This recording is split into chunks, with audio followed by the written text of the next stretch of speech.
Եթերում Ռուսարմինֆոյի թողարկումն է, տաղավարում Աննա Շլեպչյանն է, բարի օր։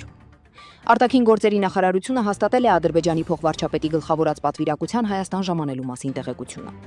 Ավելի վաղ ադրբեջանական լրատվամիջոցները լուրեր էին տարածել այն մասին, թե Ադրբեջանի փոխվարչապետ Շահին Մուստաֆայևի գլխավորած պատվիրակությունը ժամանել է Հայաստան։ Նշենք, որ Շահին Մուստաֆայևը Ադրբեջանի եւ Հայաստանի միջև պետական սահմանի սահմանազատման պետական հանձնաժողովի համանախագահն է։ Հիշեցնեմ, որ Մուստաֆայևը ծնվել է Տավուշի մարզում 1965 թվականին, ոսկե մեդալով ավարտել է Ջուջևան գյուղի դպրոցը, գերազանց գիտի հայոց լեզուն եւ հայոց պատմությունը։ Ուժեղ Հայաստան կուսակցության առաջնորդ բարերար Սամվել Կարապետյանը հայտարարել է, որ պատրաստ է ամեն ամիս 1 դրամ փոխանցել վարչապետին։ Այս հայտարարությունից հետո Նիկոլ Փաշինյանը Facebook-յան իր էջում հայտնել է քաղաքացիական պայմանագիր կուսակցության նախընտրական դրամահավաքի մեկնարկի մասին։ Նա իր ուղերձում պարզաբանել է, որ իրենց ֆինանսավորման իդեալը հազարավոր քաղաքացիներից մեկական դրամ ստանալն է մեկ խոշոր հովանավոր ունենալու փոխարեն։ Նա կոչ է արել քաղաքացիներին փոխանցել իրենց 1 դրամը եւ դրանով իսկ տեր կանգնել խաղաղության օրակարգին։ Քանի որ Փաշինյանը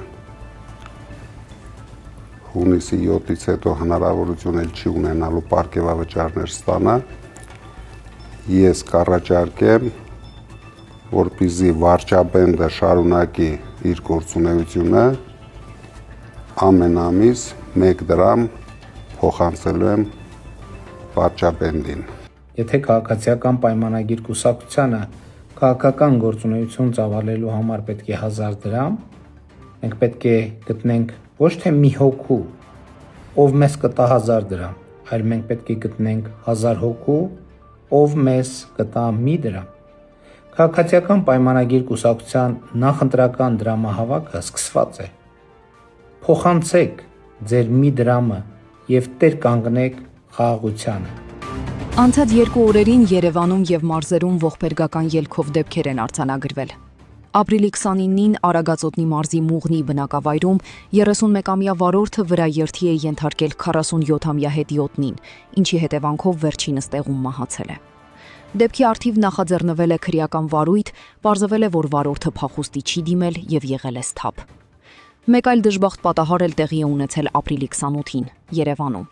Հրազդան կամրջի տակ հայտնաբերվել է մոտ 20 տարեկան երիտասարդի դի։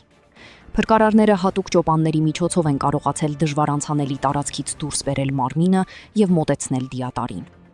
Այժմ իրավապահները պարզում են մահացած երիտասարդի ինքնությունը եւ դեպքի բոլոր հանգամանքները։ Ադրբեջանցի վանդալները վնասել են օկուպացված Մարտունի քաղաքի Սուրբ Ներսես մեծ եկեղեցու գմբեթի խաչը, շարունակելով հայկական հոգևոր ժառանգության դեմ իրականացվող սրբապղծությունների շարքը։ Հիշեցնեմ, որ մինչև այս Բաքվի վարչակարգն արդեն հասցրել էր հիմնահատակ ոչնչացնել Ստեփանակերտի Սուրբ Հակոբ եկեղեցին եւ քաղաքի մայր տաճարը, Սուրբ Աստվածամոր Հովանու եկեղեցին։ Գործարար եւ քաղաքական գործիչ Տիգրան Արզականցյանը եւ Նատալիա Ռոտենբերգն ամուսնալուծվում են։ Լրատվամիջոցների տեղեկություններով Նատալիա Ռոտենբերգը դիմել է դատարան ամուսնալուծության հայցով։